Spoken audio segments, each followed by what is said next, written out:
வணக்கம் நண்பர்களே. இந்த வீடியோவில் நம்ம ரெடிமேட் காம்பவுண்டுக்கும் ஆலோ பிளாக் வச்சு காம்பவுண்ட் கட்டுறதுக்கும் என்ன டிஃப்ரெண்ட்னு பார்க்கலாம். அப்புறம் எந்த காம்பவுண்ட் போட்டால் காஸ்ட் கம்மியாகும், இது ரெண்டுத்துக்கும் எவ்வளோ காஸ்ட் டிஃப்ரெண்ட் வருதுன்னு பார்க்கலாம். அதுக்கு முன்னாடி நம்ம சேனலை ஒன்றும் சப்ஸ்கிரைப் பண்ணலன்னா சப்ஸ்கிரைப் பண்ணிக்கோங்க. பக்கத்தில் இருக்க பெல் ஐக்கானை தட்டி விட்டுக்கோங்க. வாங்க வீடியோக்குள்ளே போகலாம். ஃபஸ்ட்டு ரெடிமேட் காம்பவுண்டை பற்றி பார்க்கலாம். ரெடிமேட் காம்பவுண்ட் போட ஸ்கொயர் ஃபீட்டில் கணக்கு பண்ணுவாங்க. ஸ்கொயர் ஃபீட் இப்போது 2025 ஒரு ஸ்கொயர் ஃபீட்டுக்கு 100 ரூபாயிலிருந்து 150 ரூபாய்க்கும் சார்ஜ் பண்ணுறாங்க. இது எப்படி போடுவாங்கன்னா, ஆல்ரெடி ரெடிமேட்டாக செஞ்சு வச்சுருக்க போஸ்ட்டும் ஸ்லாப்பு, காங்கிரீட் ஸ்லாப்பு வச்சு போடுவாங்க. 6 அடிக்கு ஒரு போஸ்ட் நடுவாங்க. போஸ்ட்டு சைஸ் வந்து 8 அடி வரும். 2 அடி பள்ளம் தோண்டி குழியில் புதைச்சி காங்கிரீட் போட்டுட்டு மிச்சம் பேலன்ஸ் 6 அடி வந்து உங்களுக்கு ஹைட் வரும். போஸ்ட் எல்லாத்தையும் ஃபிட் பண்ணிவிட்டு அதுக்கப்புறம் ஸ்லாப் மாட்டுவாங்க. அந்த ஸ்லாப் சைஸ் என்ன வரும் பார்த்திங்கன்னா 6க்கு 1 வரும். அதாவது 6 அடி நீட்டு, 1 அடி ஹைட்டு. ஸ்லாப்லாம் மாட்டி முடிச்சுட்டு அந்த ஸ்லாப்புக்கு நடுவில் ஒரு கேப் வரும். அதை வந்து சிமெண்ட் வச்சு பூசி கொடுத்துருவாங்க. இது எவ்வளோ ஹைட் வரையும் பண்ணி கொடுப்பாங்கன்னா, மினிமம் 5 அடியிலேருந்து 12 அடி வரையும் ஹைட்டில் பண்ணி கொடுப்பாங்க.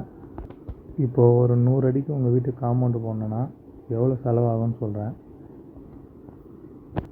இப்போது ஒரு 100 அடியில் காம்பவுண்டு போட்டிங்கன்னா லென்த்து 100 அடி, ஹைட்டு 6 அடி. இது ஸ்கொயர் ஃபீட் வந்து 600 ஸ்கொயர் ஃபீட் வரும். 600 ஸ்கொயர் ஃபீட்டு இன்ட்டு 120ன்னு போட்டிங்கன்னா 72,000 ரூபா வரும். இதுவே ஸ்கொயர் ஃபீட் 100 ரூபான்னு போட்டிங்கன்னா 60,000 ரூபாயில் முடிஞ்சிடும். ரெடிமேட் காம்பவுண்ட் ஒரு 100 அடிக்கு போடணுன்னா 60,000லேருந்து 72,000 ரூபா வரையும் வரும். இது ரெடிமேட் காம்பவுண்ட் போடுவதுக்கான பட்ஜெட்.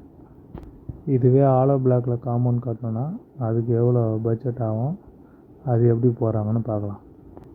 ஆலோ பிளாக்கில் காம்பவுண்ட் கட்டும்போது அது வந்து ரன்னிங் ஃபீட்டில் கனெக்ட் பண்ணுவாங்க, ஸ்கொயர் ஃபீட்டில் கனெக்ட் பண்ண மாட்டாங்க. இதில் 2 வகையில் காம்பவுண்டு கட்டுவாங்க.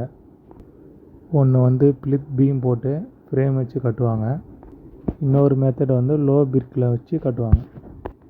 இப்போ லோ பிரிக்கில் கட்டும்போது ஒரு 100 அடிக்கு காம்பவுண்டு போடுறீங்கன்னா 100 அடிக்கும் பள்ளம், ஒரு 2 அடிக்கு ஆழத்துக்கு பள்ளம் எடுத்துகிட்டு அது மேலே கருங்கல் கொட்டிட்டு அதுக்கப்புறம் பெல்ட்டு வச்சுட்டு அதுக்கப்புறம் தான் காம்பவுண்டு போடுவாங்க. இப்போ லோ பிரிக்கில் காம்பவுண்ட் கட்டணுன்னா அப்போ அது ரன்னிங் ஃபீட் வந்து 1200லேருந்து 1400 ரூபா வரையும் சார்ஜ் பண்ணுவாங்க. இதுவே பிளித் பீம் போட்டு கட்டணுன்னா ஜென்ரலாக இதில் தெரிஞ்சிக்க வேண்டிய விஷயம், காம்பவுண்ட் வால் கன்ஸ்ட்ரக்ஷன் பண்ணுறது நம்ம கண்டிப்பாக லென்த் வைஸ் நீளமாகும்போது கண்டிப்பாக ஃபவுண்டேஷன் போட்டு தான் போடுவாங்க. அதுவும் இல்லாமல் ஃபவுண்டேஷன் போடும்போது ஸ்பிளிட் பீம் கனெக்ட் பண்ணுவாங்க. அதுக்கப்புறம் தான் ஆலோ பிளாக் வச்சு கட்டுவாங்க. ஒரு 100 அடிக்கு காம்பவுண்ட் போடும்போது 11 சப்போர்ட் பில்லர் வச்சுட்டு அதுக்கப்புறம் தான் ஆலோ பிளாக் வச்சு கட்டுவாங்க. இது வந்து ஃப்ரேம்டு மெத்தடு. இந்த ஃப்ரேம்டு மெத்தடில் காம்பவுண்ட் கட்டணுன்னா இப்போ ரன்னிங் ஃபீட் வந்து 1400 ரூபாயிலேருந்து 1600 ரூபா வரையும் சார்ஜ் பண்ணுவாங்க. இப்போது ஆலோ பிளாக் வச்சு ஒரு 100 அடிக்கு உங்கள் வீட்டுக்கு காம்பவுண்ட் போடணுன்னா ஒரு 1,30,000லேருந்து 1,60,000 ரூபா வரையும் செலவாகும். இப்போ இது ரெண்டுத்துக்கும் என்ன டிஃப்ரெண்ட்டு, எவ்வளோ காஸ்ட் ஆகும்னு பார்த்தாச்சு. பட்ஜெட் ஃப்ரெண்ட்லியாகவும் பெஸ்ட்டான காம்பவுண்ட்னா நான் ப்ரிஃபர் பண்ணுறது வந்து ப்ரீ காஸ்ட்லேயே போகலாம். உங்களுக்கு எது பெஸ்ட்டுன்னு நீங்கள் சூஸ் பண்ணிக்கோங்க. உங்களுக்கு இது மாதிரி வேறு ஏதாச்சும் காம்பவுண்ட் பற்றி வீடியோ போடணுன்னு நினச்சிங்கன்னா கமெண்ட்டில் சொல்லுங்கள். அந்த வீடியோவையும் மேக் பண்ணி போடுறேன்.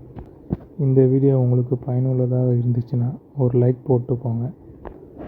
நன்றி, வணக்கம், டாடா, பை பை. நெக்ஸ்ட் வீடியோவில் சந்திக்கும் வரை இது உங்கள் யூனிக் எல்கே ப்ரீகாஸ்ட்.